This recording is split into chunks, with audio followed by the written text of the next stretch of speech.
करार।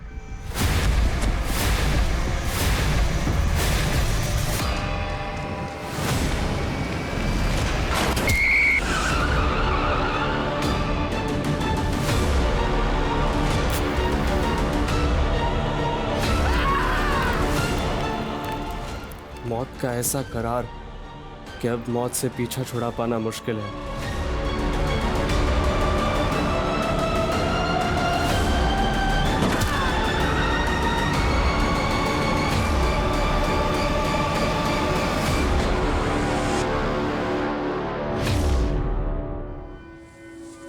ठीक है, कल से 5 डिब्बे और बढ़ा दे। हाँ, आती हूँ। तो आपकी डील पक्की हो गई मम्मा? हाँ, एकदम पक्की हो गई। अब तुम्हारी मम्मा बहुत बड़ी बिजनेस वाली बनने वाली है। वाओ, ग्रेट मम्मा। मम्मा, अब हमारा घर भी बहुत बड़ा होगा ना? हाँ, बहुत बड़ा और आलीशान घर होगा हमारा, और जहाँ पर नौकर चाकर सब होंगे। हाँ, और बड़ी बड़ी कार्स भी होगी। हाँ, कार्स भी लेंगे। मम्मा, मुझे एक चॉपर भी चाहिए। चॉपर?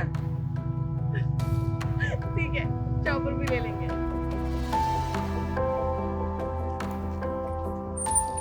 अरे नानी, मम्मा मुझे चॉपर दिलवाएगी।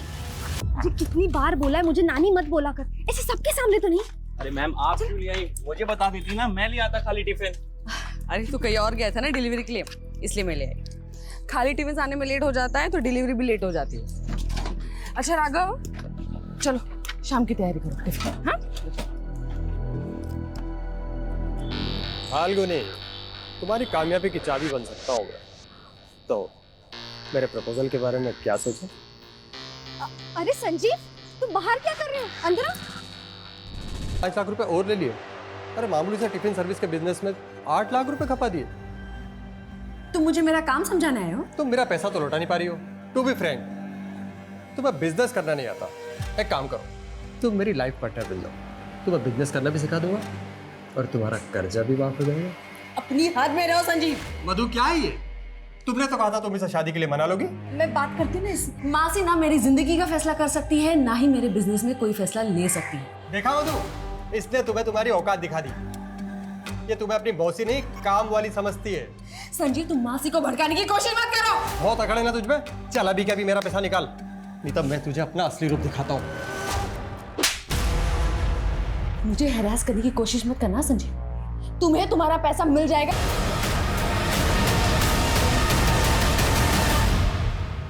मासी, मैंने कितनी बार आपसे कहा है मुझे इस आदमी से शादी नहीं करनी है, फिर भी आप। मैं तुम्हारे भले का सोच रही थी फाल्गुनी।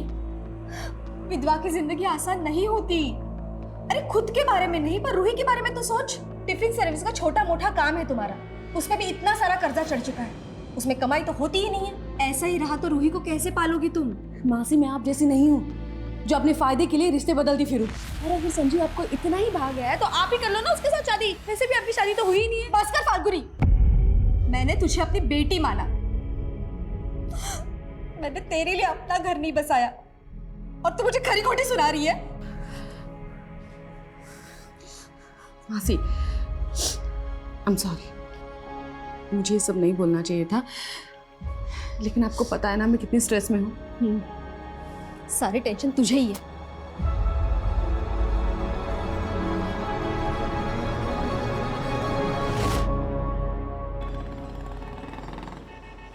मम्मा, मुझे बड़ा घर नहीं चाहिए, ना कार्स ना चॉपर। आप टेंशन मत लो। तू है तो मुझे क्या टेंशन है? और सपने देखना बुरी बात नहीं है बेटा। माना कि आज हमारे पास कुछ भी नहीं है, लेकिन हम मिलके अपना कल तो संवार सकते हैं ना। I know mumma, you are the best.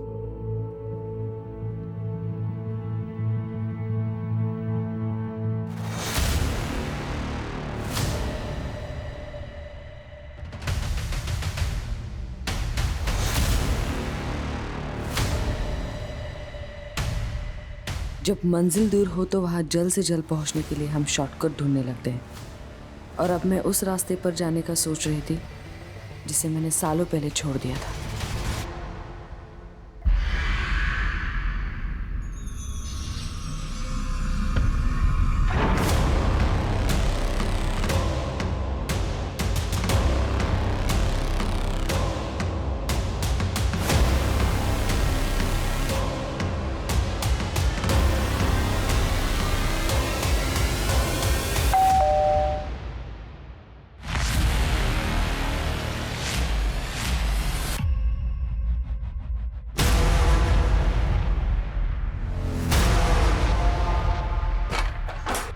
पकड़ रहे उसको। कौन आप लोग? क्या चाहिए? छोड़ो ये।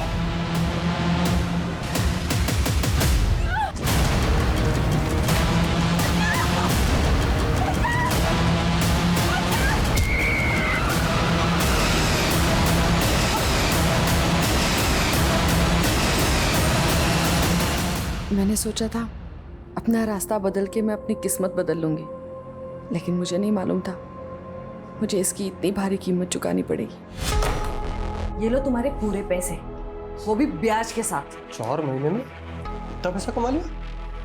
तुमसे मतलब? अरे तुम अभी तक मुझसे नाराज हो? एक्चुअली उस दिन मैंने तुम्हें शादी के लिए प्रपोज करके एक गलती की। अगर मैं तुम्हें सिर्फ सोने के लिए कहता ना तो तुम मान जाती। ये पैसा भी इसी तरह कमाया ना, सो के। तेरी नीयत चाहे जैसे भी हो, लेकिन मेरे बुरे वक्त में तू काम आया ना, इसलिए मैंने सिर्फ थप्पड़ मारा है तुझे, वरना मैं तेरे साथ क्या क्या कर सकती हूँ ना, ये जानता नहीं है तू।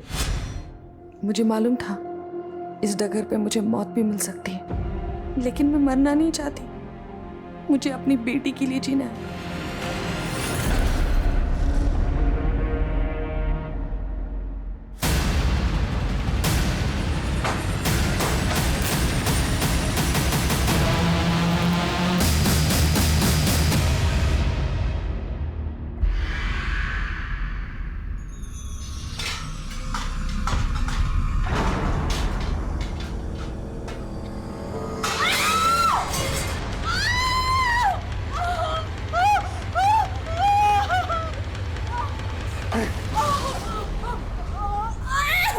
अपने शरीर दिखाने का बड़ा शौक है ना तुझे? तू मेरा देवर वहाँ पे पढ़ाई कर रहा है और तू उसको ले जाने की कोशिश कर रही है। ये क्या बोल रहे हैं आप? अच्छे से समझ रहे तुझे, अब ये तो नहीं चलेगा। यही पे काट दूंगा, यही पे काट दूंगा।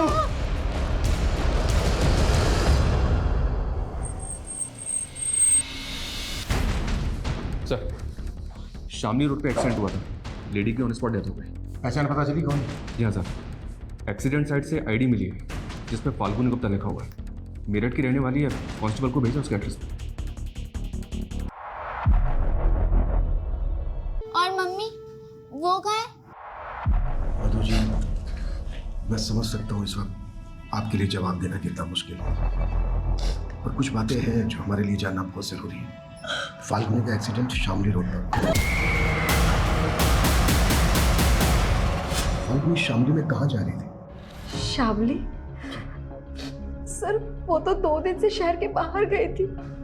शहर से बाहर कहाँ? सर वो मुझे नहीं पता, पर अपना टिफिन का काम दूसरे शहर में भी फैलाना चाहती थी। मधु जी, जिस जगह पर फाल्गुनी का एक्सीडेंट हुआ वो जगह आपके घर से कोई 60-70 किलोमीटर की ही दूरी पर है, और आप कह रही हैं कि फाल्गुनी 2 दिन से शहर से बाहर थी। सर ऐसा भी तो हो सकता है वो घर लौट रही हो और रास्ते में उसके साथ।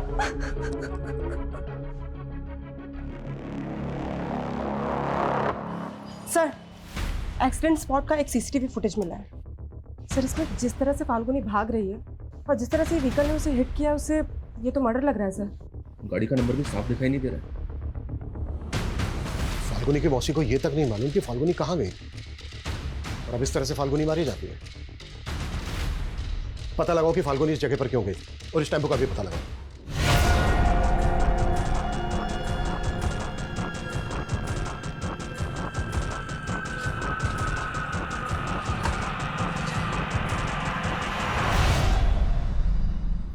बहुत पढ़ाई कर रहे हो मेरे पीछे से। चलो आज तुम्हारा इम्तिहान लेते हैं। आजा। पानी।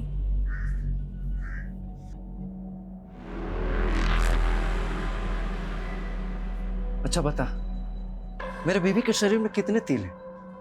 बस कीजिए आप, शक की भी सीमा होती है। क्या होती है? नहीं भैया। अच्छा, मतलब इसको मारो तो तुमको दर्द होता है? इतने नजदीक आ गए हो तुम दोनों। हिम्मत है? हैं? इधर आ। हिम्मत है तो मेरे पीछे से छुप छुप के जो करते हो मेरे सामने करके दिखाओ। चलो चलो। ये क्या बोल रहे हैं आप? क्या बोल रहा हूँ? क्या बोल रहा हूँ? क्या बोल रहा हूँ? क्या बोल रहा हूँ?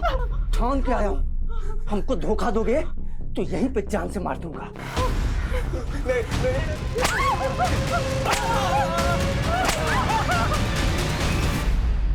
फाल्गुनी की मौसी ने तेरी गंदी नीयत के बारे में सब कुछ बता दिया है हमें। सर उसके मौसी ने खुद मुझसे कहा था कि वो फाल्गुनी की शादी मुझसे करवाना चाहती है। देख, अगर हमें बाद में पता चला ना कि इसमें तेरा तनिक भी हाथ है तो बिल्कुल हाथ नहीं है सर। अगर वो गलत रास्ते से पैसा कमाएगी तो ऐसी हालत तो होनी ही। कहना क्या चाहता है तू? सब बोल। सर 4 महीने पहले तक फाल्गुनी के पास अपनी बेटी की फीस भरने तक के पैसे नहीं हुआ करते थे, और 4 महीने के अंदर उसने मेरे 8 लाख रुपए चुकता कर दिया। ये लो तुम्हारे पूरे पैसे ब्याज के साथ। मुझसे सवाल करने से पहले आप उसकी मौसी से पूछिए कि फाल्गुनी शहर में किस किस के पास जाती थी जो उसमें इतना पैसा बरसा रहे थे।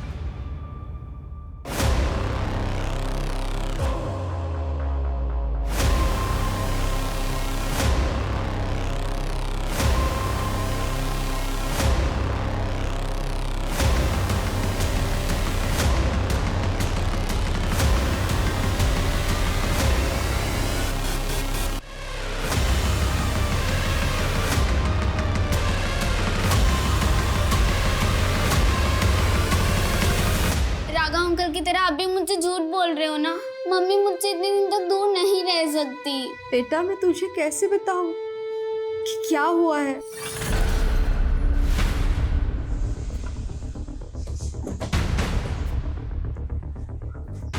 सर संजीव तो जलता था फाल्गुनी से, आप उस पर भरोसा कैसे कर सकते हो?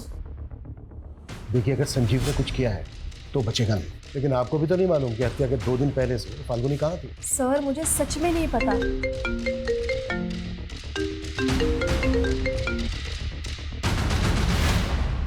हाँ मनीष। इंक्वायरी में पता चला है कि फाल्गुनी ने शामली रोड पे एक जगह रेंट पे ले रखी थी। व्हाट? सर फाल्गुनी ने ये जगह 2 महीने पहले ही रेंट पे ली थी। यहाँ के लैंडलॉर्ड का कहना है कि वो यहाँ से कोई बिजनेस कर रही थी। पर फाल्गुनी तो मेरठ से टिफिन सर्विस चलाती थी ना, यहाँ क्या कर रही थी? तो बेटा ये सारे एविडेंस कलेक्ट करो। सर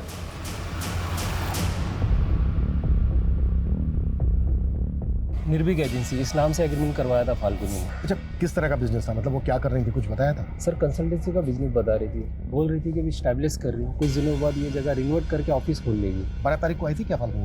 नहीं सर, वो यहाँ कभी कभी आती थी। ठीक है, हमें एग्रीमेंट के पेपर चाहिए। जी सर।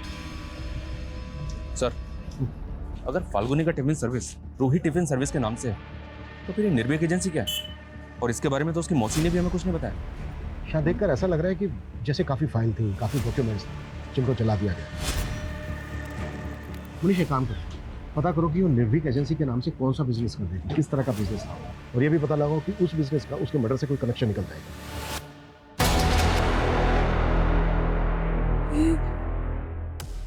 ये सही नहीं किया हमने। आप भूल गई इस आदमी ने हमारे साथ क्या क्या किया है? लेकिन जो भी था ये मेरा पति है।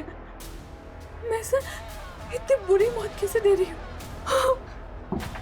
अब इतना मत सोचिए, इसके अलावा और कोई चारा नहीं था हमारे पास।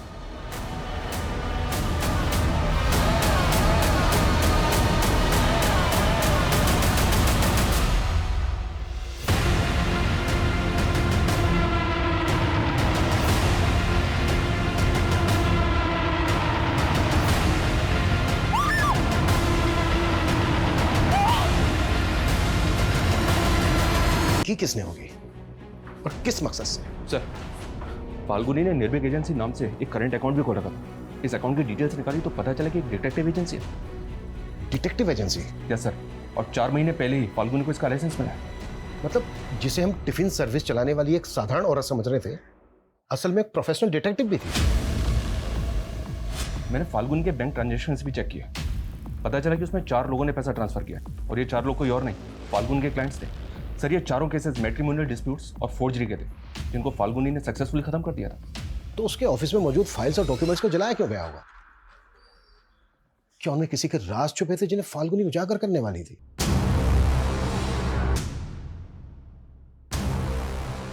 ये सब तो काफी हद तक जल चुका है sir. 1 PH 2 SKR 3 HC C is similar।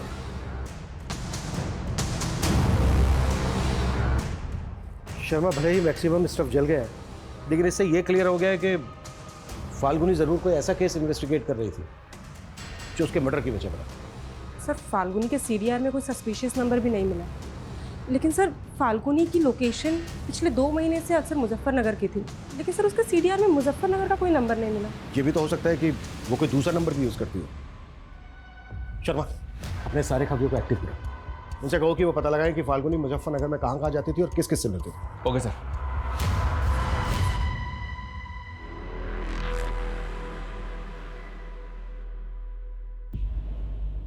अब चादर प्रथा शुरू करते हैं। भैया यहाँ ना पकड़ लीजिए। गिरीश, अपने दोनों हाथ इसमें डुबा के चारों कोने में छापा लगा दो।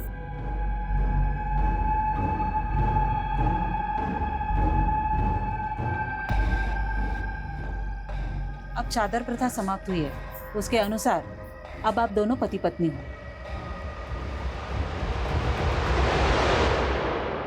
फाल्गुनी और डिटेक्टिव, ये सब बातें सुन के मैं खुद हैरान हूँ। सर इस बारे में मुझे कुछ मालूम नहीं था। मधु जी, आप फाल्गुनी को उसके बचपन से जानती थी और 11 साल से तो आप उसके साथ रह रही थी। अगर आप उसके बारे में कुछ नहीं जानती तो क्या इसका मतलब हम ये निकालें कि फाल्गुनी भरोसा नहीं करती थी आप पर, ट्रस्ट नहीं था उसे, इसके लिए अपनी बातें छिपाती थी आपसे? सर ऐसा भी तो हो सकता है वो जानबूझ के कर रही हो। अभी वो डिटेक्टिव थी तो ऐसे लोग अंडरकवर होके भी तो काम करते हैं ना। अच्छा। सर मैंने आपको एक बात नहीं बताई थी। फाल्गुनी लॉ स्टूडेंट थी और उसके पिता के पास पैसे नहीं थे तो उसने अपनी पढ़ाई छोड़ दी थी। पर शादी के पहले वो क्रिमिनल लॉयर के पास काम करती थी सर। और शादी के बाद? सर शादी के बाद उसका पति उसे कुछ नहीं करने देता था। फिर उसके पति के मौत के बाद वो मेरे साथ टिफिन सर्विस का काम करने लग गई। आपके साथ? हाँ। लेकिन उसका जो ये टिफिन सर्विस का बिजनेस था उसके डॉक्यूमेंट्स में तो आपका कोई शेयर नहीं है। वो तो सैलरी देती थी ना आपको।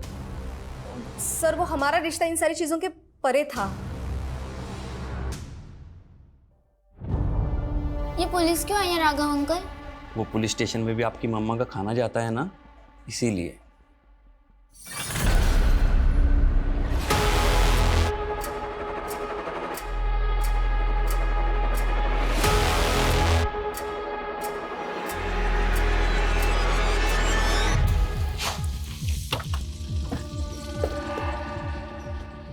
आइए सर।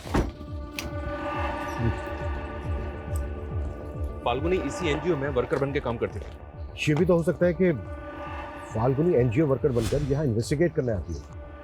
फिलहाल तो सिर्फ इतना पता चला है कि फाल्गुनी आसपास के कई गांवों में जाकर ग्रामीण औरतों को वुमेन हेल्थ एंड हाइजीन पर ट्रेनिंग दे रही थी। पॉसिबल है आसपास के गांवों में जाकर वो इन्फॉर्मेशन इकट्ठा करती है। May be sir. इंक्वायरी में एक बात और पता चली है, ये फाल्गुनी आजकल कड़िया गांव ज्यादा जा रही थी। कड़िया गांव?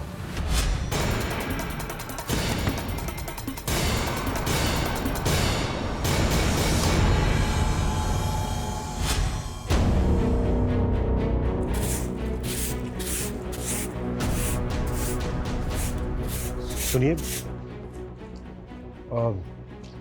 हमें पता चला है कि एनजीओ वर्कर फाल्गुनी अक्सर आपसे मिलती है। जी। क्यों मिलती थी वो आपसे, वजह क्या है?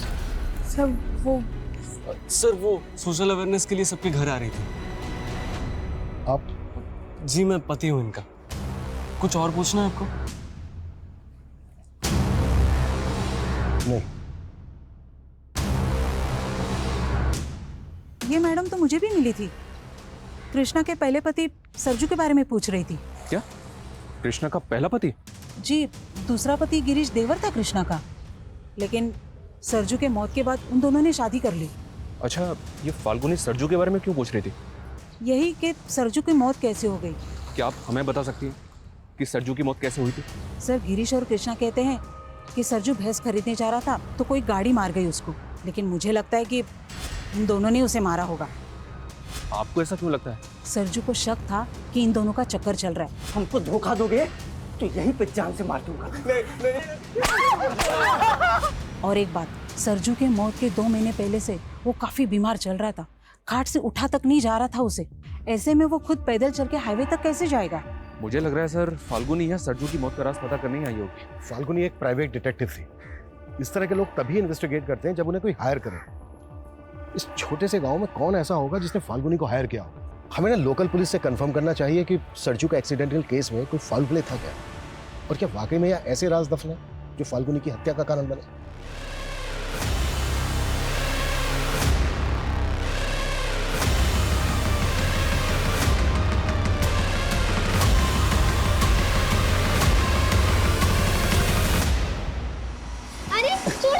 अरे अरे तुम डर क्यों रही हो?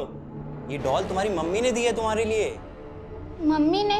हाँ, मम्मी ने ऑर्डर पहले की होगी, बस पार्सल आ जाया है। राघव, जरा इधर आना। हाँ हाँ, आ रहा हूँ।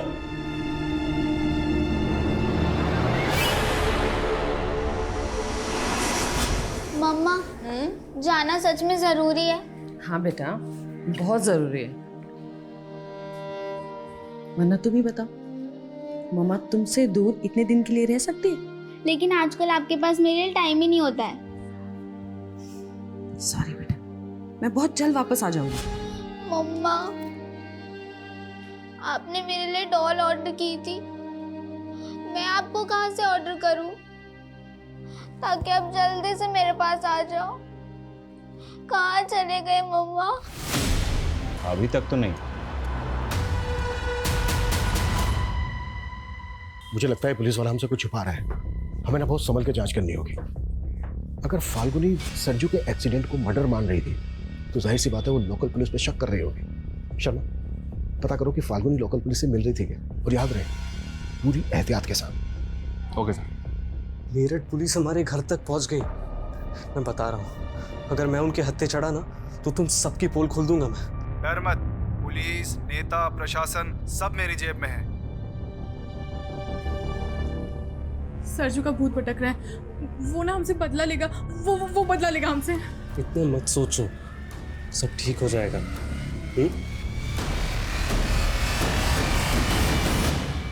सर, हमने फाल्गुनी की सीडीआर में मौजूद एक एक नंबर को इन्वेस्टिगेट किया, लेकिन हमें अब तक कोई ऐसा नहीं मिला जिसने फाल्गुनी की डिटेक्टिव एजेंसी को सरजू या फिर मुजफ्फरनगर का कोई भी केस दिया हो। लेकिन सर, चली हुई फाइल से एक अधचला पेपर मिला है। सर, इसे देख के ऐसा लगता है जैसे ये किसी पीएम रिपोर्ट का हिस्सा है, लेकिन सर समझ में ये नहीं आ रहा है कि ये किसकी पीएम रिपोर्ट का हिस्सा है। सरजू की बॉडी का भी पोस्टमार्टम हुआ था ना? जी हाँ सर, पोस्टमार्टम तो हुआ था, लेकिन इन्वेस्टिगेटिंग ऑफिसर सुखबीर ने बताया था कि उसकी रिपोर्ट से क्लियर था कि उसका एक्सीडेंट हुआ था। शर्मा, पोस्टमार्टम रिपोर्ट मैनिपुलेट भी तो की जा सकती है। सरजू की बॉडी का जिस डॉक्टर ने पोस्टमार्टम किया था, एक बार उस डॉक्टर से मिलते हैं। क्या? डॉक्टर पाल जो पोस्टमार्टम करते हैं, कहाँ मिलेंगे?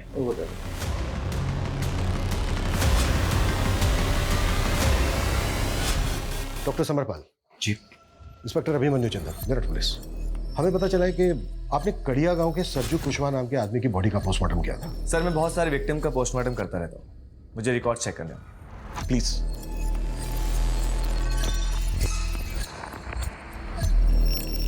Sarju Kushwaha, right officer?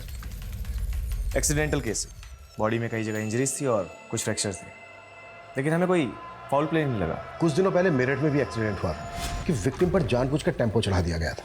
बहुत एक्सीडेंट की वजह से हुई थी, और था वो मर्डर। लेकिन ये सब आप मुझे क्यों बता रहे हैं?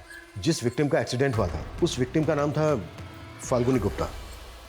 ये शायद इसके साथ आपने सरजू की पोस्टमार्टम रिपोर्ट शेयर की हो। नहीं सर, मैं इस लड़की को नहीं जानता, और सरजू की रिपोर्ट सिर्फ इन्वेस्टिगेशन ऑफिसर के साथ शेयर की थी। ठीक है डॉक्टर, हमें इस रिपोर्ट की एक कॉपी चाहिए होगी। मैं आपको प्रोवाइड करता हूँ। Thanks doctor. मैं तो तुम्हें चाहता था, लेकिन तुमने मेरा ध्यान फाल्गुनी की तरफ मोड़ दिया, और अब उसके मर्डर का इल्जाम भी मेरी तरफ मोड़ दिया। मुझे पता है ना तू कितना बड़ा कमीना है। वो तो मैं हूँ, लेकिन तुझे मैं फुल सपोर्ट करूंगा फाल्गुनी के बिजनेस को टेक ओवर करने में।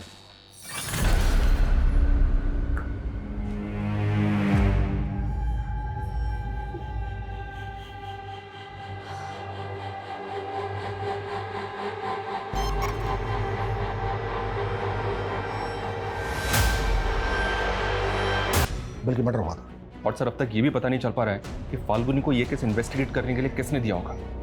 सब पता चलेगा मनीष। देखो, ये तो क्लियर होता जा रहा है कि फाल्गुनी की हत्या का सरजू के केस से कनेक्शन है। एक काम करो, ग्रीश और कृष्णा का लुकआउट नोटिस जारी करवाओ। उड़ो तो। Okay sir.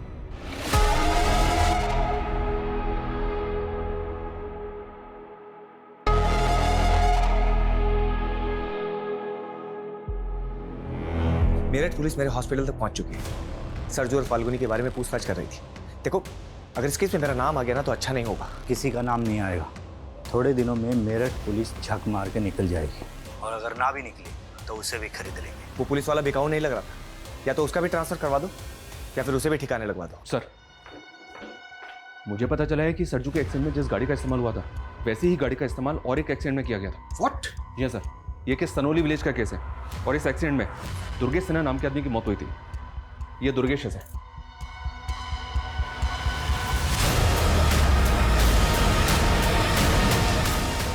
और इस केस में भी गाड़ी का कुछ पता नहीं चला। आखिर इस मिस्टीरियस व्हीकल की मिस्ट्री क्या है? अगर ये सबके सब मर्डर थे तो फिर ये कौन करवा रहा था और क्यों? फाल्गुनी के मर्डर को भी एक्सीडेंट का रूप देने की कोशिश की गई। क्या फाल्गुनी कुछ ऐसा इन्वेस्टिगेट कर रही थी जिसके पीछे गहरे राज छिपे थे? एक बार दुर्गेश के केस के इन्वेस्टिगेटिंग ऑफिसर से मिलता है। हमें दुर्गेश के केस में ऐसा कोई फॉल प्ले नजर नहीं आया जिससे लगे कि वो मर्डर हो, और पोस्टमार्टम रिपोर्ट में यही आया था कि दुर्गेश की मौत एक्सीडेंट से हुई है। पोस्टमार्टम रिपोर्ट दिखाएंगे दुर्गेश की? हाँ sure. Thank you.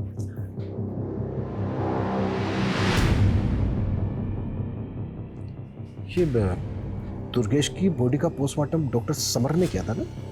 Ji sir, ये दोनों पोस्टमार्टम रिपोर्ट्स तो एक दूसरे की कार्बन कॉपी है। दोनों रिपोर्ट्स में मौत की वजह एक ही लिखी है। अच्छा शर्मा, ये डॉक्टर समर का सी बनाने का स्टाइल नोटिस किया तुमने? बड़ी अजीब ढंग से सी बनाया। फाल्गुनी के ऑफिस में हमें एक डायरी मिली थी, उस पर लिखा था सी इज सिमिलर। तो क्या सी सिमिलर का इंडिकेशन इन्हीं दोनों रिपोर्ट्स का है? पूरे चांसेस। शर्मा, हमें फाल्गुनी के ऑफिस में जली हुई फाइल्स के बीच एक पोस्टमार्टम रिपोर्ट की जली हुई कॉपी भी मिली थी, याद है? इसका मतलब फाल्गुनी के पास ये दोनों रिपोर्ट्स थे, और फाल्गुनी सरजू का ही नहीं बल्कि दुर्गेश का केस भी इन्वेस्टिगेट कर रही हो। ये डॉक्टर समर उस दिन से ही हॉस्पिटल नहीं आ रहा है जिस दिन से हम उससे मिलने गए।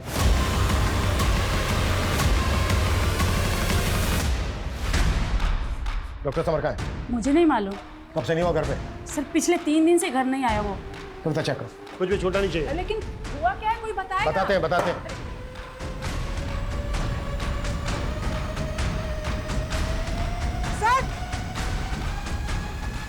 सर ये देखिए,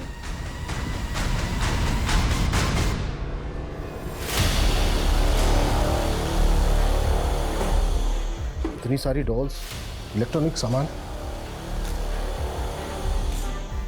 क्या ये सब क्या चल रहा है इस घर के अंदर?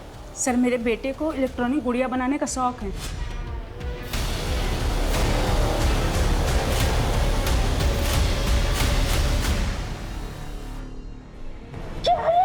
अरे ये क्या कर दिया आपने? तूने मेरे रूम में कैमरा लगा दिया। अरे मम्मी, एक्सपेरिमेंट कर रहा था, अपने रिमोट आई को टेस्ट कर रहा था। है कहाँ वो? फोन भी बंद कर रखा है उसने अपना। सर, मैंने कहा ना, मुझे कुछ नहीं पता है। अपनी मर्जी का मालिक है वो।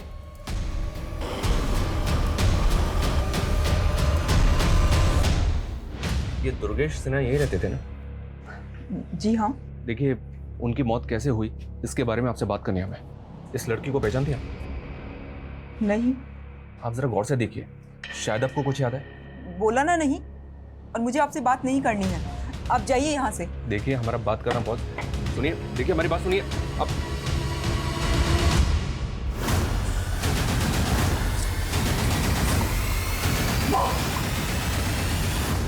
मम्मा, मैं तो डर गई। मैंने सोचा 2 दिन बाद वापस आई हूँ ना, तो ऐसे सरप्राइज करती तुझे। लेकिन मम्मा, मैं आपको बता नहीं सकती। जब आप चली जाती है तो यहाँ पर फाल्गुनी तुम आ गई? हाँ मासी। मासी, हाँ? रूही ने आपको तंग तो नहीं किया मेरे पीछे से? अरे नहीं, बहुत अच्छे से रही है। पिछले 3 महीने में डॉक्टर समर ने 15 बॉडीज का पोस्टमार्टम किया और उन 15 में से 9 एक्सीडेंटल केसेस हैं। तो क्या ऐसे और भी केसेस हैं? इस डायरी में ना कुछ अल्फाबेट्स लिखे हैं जिनको देख के ऐसा लगता है कि जैसे ये विक्टिम्स के नामों का शॉर्ट फॉर्म हो सकता है। जैसे सरजू का सरनेम है कुशवाहा, यानी कि सरजू कुशवाहा, और ये देखो ये 7वें नंबर पे लिखा है SK। ऐसे ही दुर्गेश का सरनेम है सिन्हा, यानी कि दुर्गेश सिन्हा, और ये यहाँ 9वें नंबर पे लिखा है DS। ऐसे ही जो बाकी के विक्टिम्स हैं उनके भी नाम और सरनेम के अल्फाबेट्स मैच हो रहे हैं। My God, I mean sir, ये केस तो हमारी सोच से भी परे का निकला। बस ये समझ में नहीं आ रहा है कि फाल्गुनी से ये सब इन्वेस्टिगेट कौन करवा रहा था?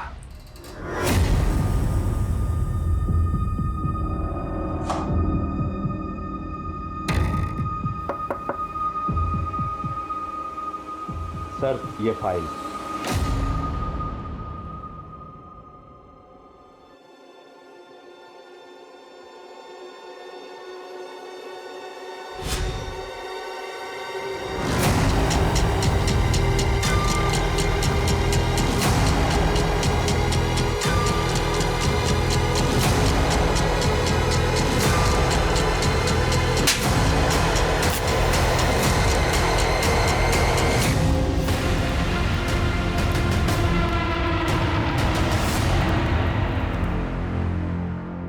सर ये विपिन है, दुर्गेश सिन्हा का पड़ोसी और दोस्त भी। दुर्गेश के बारे में आपको कुछ बताना चाहता है। बोलो। सर भले ही दुर्गेश की बीवी और सब लोग ये मानते हैं कि दुर्गेश की मौत एक्सीडेंट से हुई थी, लेकिन सर दुर्गेश तो कैंसर पेशेंट था, वो तो चल भी नहीं सकता था। व्हाट? उसका इलाज एनटी दीक्षित मेमोरियल अस्पताल में चल रहा था। और सर मुझे बहुत अच्छे से याद है, वो शाम जब मैं दुर्गेश को मिलने उसके घर गया था तो वो बिस्तर पर ही अपने प्राण छोड़ चुका था। फिर मुझे उसकी पत्नी ने वहाँ से जाने के लिए कहा। उसके बाद मुझे उसी रात को ये पता चला कि दुर्गेश का हाईवे के पास में एक्सीडेंट हो गया है। सरजू के पड़ोसी ने कहा था सर कि सरजू काफी बीमार रहता था और ठीक से चल भी नहीं पाता था। और उसकी वाइफ कृष्णा ने स्टेटमेंट दी थी कि सरजू भैंस लेने जा रहा था, हाईवे पे उसका एक्सीडेंट हो गया था। ये बहुत बड़ा गेम है शर्मा, इसकी जड़ें ना काफ़ी गहरी है। अच्छा, दुर्गेश के दोस्त ने बताया कि दुर्गेश कैंसर पेशेंट था, एनटी दीक्षित मेमोरियल हॉस्पिटल में उसका इलाज चल रहा था। एक काम करो, रिकॉर्ड चेक करो वहाँ पे। हमें कोई एक्सट्रीम स्टेप लेना होगा। हद, मैंने सोच लिया है कि मुझे क्या करना है।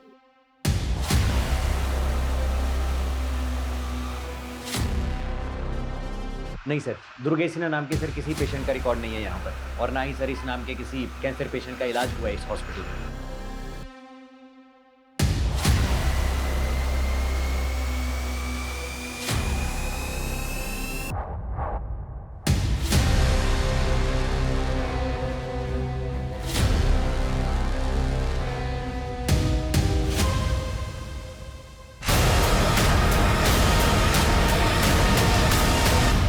दुर्गेश कैंसर पेशेंट था, इसका कोई रिकॉर्ड नहीं मिला हॉस्पिटल में। लेकिन मैंने इंक्वायरी करवाई। डॉक्टर समन ने जिन 9 और एक्सीडेंटल विक्टिम्स का पोस्टमार्टम किया था, उन सबके केसेस भी सरजू और दुर्गेश के केस की तरह सस्पिशियस थे। और ये सारे के सारे विक्टिम्स लोअर मिडिल क्लास या फिर पुअर फैमिली से बिलोंग करते थे। ये काफ़ी ताज्जुब भरा है कि ऐसे बैकग्राउंड के लोगों को क्यों और किस मकसद से मारा गया और उनके मर्डर को एक्सीडेंट का रूप दिया गया। हमें ना इस फैमिली को कॉन्फिडेंस में लेकर बात करनी होगी, तभी हम इस केस की तह तक पहुंच पाएंगे। सर, गिरीश और कृष्णा सहारनपुर के घर में छिपे हुए थे। सहारनपुर पुलिस को उसी घर से उनकी लाशें मिली हैं।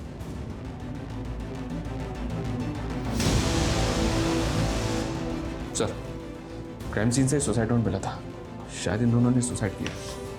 हमने अंजाम की परवाह नहीं की और एक करार कर लिया, मौत से करार। मौत का ऐसा करार कि अब मौत से पीछा छुड़ाना मुश्किल है। हमारा गुनाह बस इतना है कि हमने अपनी मजबूरी के साथ सौदा कर लिया। देखिए, मैं जानता हूं आपके पति सरजू कुशवाहा को कैंसर है और उनका बचना नामुमकिन है, लेकिन आपको उनकी मौत के बाद काफ़ी पैसा मिल सकता है। किस बात का पैसा? फिर जैसे ही सरजू की मौत हो गई, देर रात में आप उसकी लाश को हाईवे पर डाल दीजिएगा, जहां एक गाड़ी उन्हें कुचल कर चली जाएगी। फिर आपको पैसा मिल जाएगा। कृष्णा को टीवी था, उसके इलाज के लिए पैसे चाहिए थे और सरजू भैया से नफरत थी मुझे, इसलिए मैंने उनसे एक करार कर लिया। लेकिन हमको क्या मिला? सिर्फ 2 लाख रुपए और इतना सारा तनाव। हम अपने पाप के बोझ से दब गए, इसलिए हम दोनों आत्महत्या कर रहे हैं। ये सब तो बेहद अजीब है सर, ना ऐसा पहले कभी देखा और ना सुना।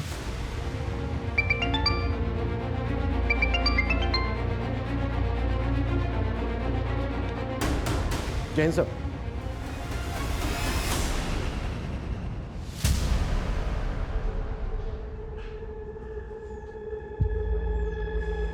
तो मुझ पे गुस्सा हो ना? मैं जानती हूँ मैं बहुत बुरी हूँ। और राघव अंकल, वो तो और भी बुरे। उन्होंने मेरे साथ। रूही, राघव ने क्या किया तुम्हारे साथ? देखिए, टारगेट्स तो आप लोगों को अपने अपने पूरे करने ही हैं, लेकिन मैं सिर्फ ये कहना चाहता हूँ कि जब भी आप कोई नई पॉलिसी बेचें तो क्रॉस चेक कीजिएगा डॉक्यूमेंट्स पूरे। Excuse me, Manish Singh ji, SP sir ने तो आपको बता ही दिया होगा कि मैं आपसे क्यों मिलना चाहता था। जी, लेकिन हमें ताज्जुब इस बात का है कि इतने समय तक आप चुप क्यों रहे? आपको तो बहुत पहले सामने आ जाना चाहिए था। एक्चुअली हम डिलेमा में थे कि हमारा शक सही है या गलत, और उसी को पुख्ता करने के लिए हमने फाल्गुनी को मुजफ्फरनगर डिस्ट्रिक्ट में लगाया था। इसके अलावा 4 और डिस्ट्रिक्ट में हम अपने लेवल पर इन्वेस्टिगेट कर रहे थे। तो मतलब फाल्गुनी को आपने हायर किया? जी, फाल्गुनी को मैं 10 साल पहले से जानता था, जब वो एक क्रिमिनल लॉयर के यहाँ काम किया करती थी। वो लॉयर मेरे दोस्त थे, और जब मुझे पता चला कि फाल्गुनी ने डिटेक्टिव एजेंसी स्टार्ट की है तो मैंने उससे बात की। हमें ऐसे इंसान की तलाश थी जो ग्रास रूट लेवल पर जाकर इस मामले की पूरी सच्चाई सामने ला सके। मुझे क्या करना होगा सर? फाल्गुनी, मुजफ्फरनगर डिस्ट्रिक्ट में पिछले 4 महीनों में 183 पॉलिसी होल्डर्स ने एक्सीडेंटल इंश्योरेंस क्लेम किया है। ये काफ़ी स्ट्रेंज है, क्योंकि ये सारे लोग लोअर बैकग्राउंड से आते हैं, और पॉलिसी लेने के 1 महीने पहले ही इन लोगों ने अपने पैन कार्ड बनवाए और बैंक में अकाउंट खुलवाए। उसके पहले इनका किसी भी बैंक में कोई भी अकाउंट नहीं था, और पॉलिसी लेने के 1-1.5 महीने बाद इनका एक्सीडेंट हो गया। सर, इसमें पक्का फाउल प्ले है, वरना इतने सारे लोगों के साथ सेम हादसा कैसे हो सकता है? मुझे लगता है कि ज़रूर किसी ग्रुप ने या किसी गैंग ने इनसे ये सब करवाया होगा। फाल्गुनी एकदम सही डायरेक्शन में थी। हमें भी हिंट मिलने लगे थे कि इन सब के पीछे कोई ना कोई ऑर्गेनाइज्ड गैंग है, और इसमें काफ़ी पुलिस वाले और काफ़ी पोस्टमार्टम डॉक्टर्स शामिल हैं। लेकिन इसके पहले कि फाल्गुनी हमें कोई प्रूफ देती, उसका मर्डर हो गया, और तब हम श्योर हो गए। हमारे बाकी इन्वेस्टिगेटर्स ने भी हमें इंफॉर्मेशन दी थी। 500 से ज़्यादा केसेस हैं, 100 करोड़ से ज़्यादा इंश्योरेंस क्लेम हुआ है। व्हाट? 500 से ज़्यादा केसेस? मतलब हम ये मान सकते हैं कि 500 से ज़्यादा लोगों का मर्डर हुआ है जिसको एक्सीडेंट का रूप दिया गया? शायद, लेकिन इसके पीछे किंगपिन कौन है, किसके इशारे पर ये सब कुछ हो रहा है, वी आर स्टिल क्लूलेस। ये जितने भी सारे केसेस हैं, आप हमें इनकी डिटेल दीजिए। जी।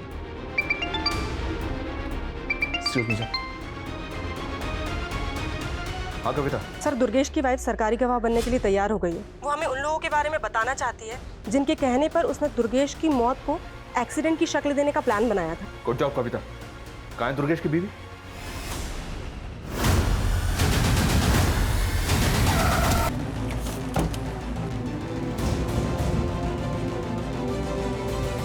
सर, ये तो हमें सब कुछ बताने वाली थी, और इसको भी मार दिया क्या? सर, विटनेस ने बताया कि सफ़ेद रंग का टेम्पो था और टेम्पो इस डायरेक्शन में गया। आगे जो चेक पोस्ट है, इन्फॉर्म किया उनको? सर। हेलो, हाँ ओके ठीक है, हम भी बस उसी साइड आ रहे हैं।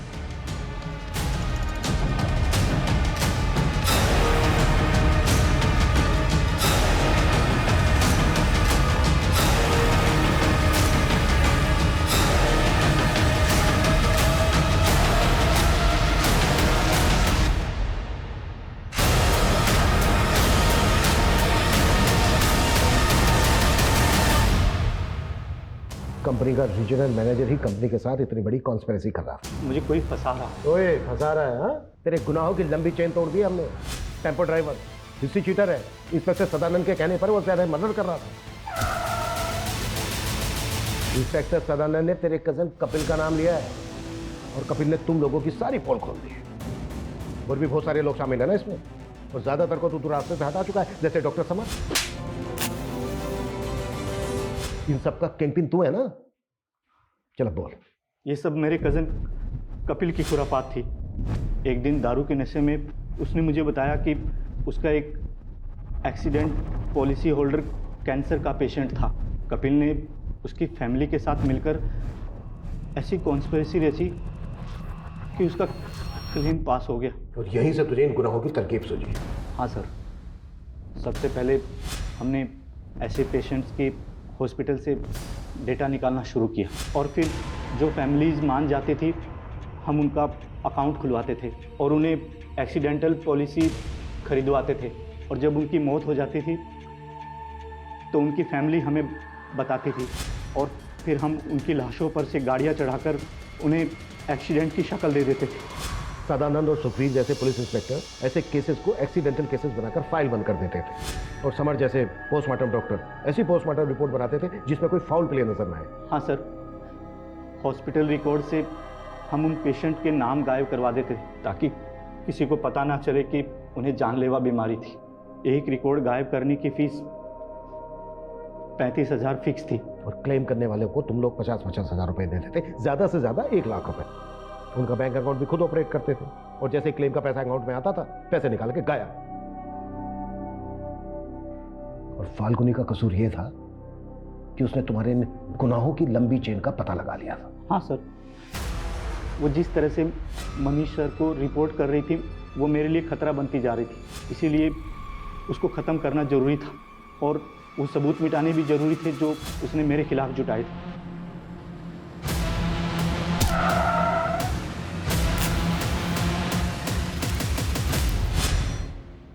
सर ये गिरोह इतने बड़े पैमाने पर गुनाहों को इस तरह से अंजाम दे रहा था, ये सोच के भी ताज्जुब हो रहा है। आई थिंक ये इस दशक का सबसे बड़ा स्कैम होगा। हमारा ऐसे केसेस से भी सामना हुआ है जहां पर लोग पॉलिसी के लालच में अपनों का कत्ल तक करवा देते हैं, और यहां तक चंद पैसों के लालच में लोग अपने करीबियों की लाशों का सौदा कर रहे थे। ऐसे गुनाहों को देखकर ये नहीं लगता है कि आजकल इंसानियत का स्तर कितना नीचे गिरता जा रहा है? सर फाल्गुनी की मौसी ने फाल्गुनी के वर्कर राघव की कंप्लेंट की।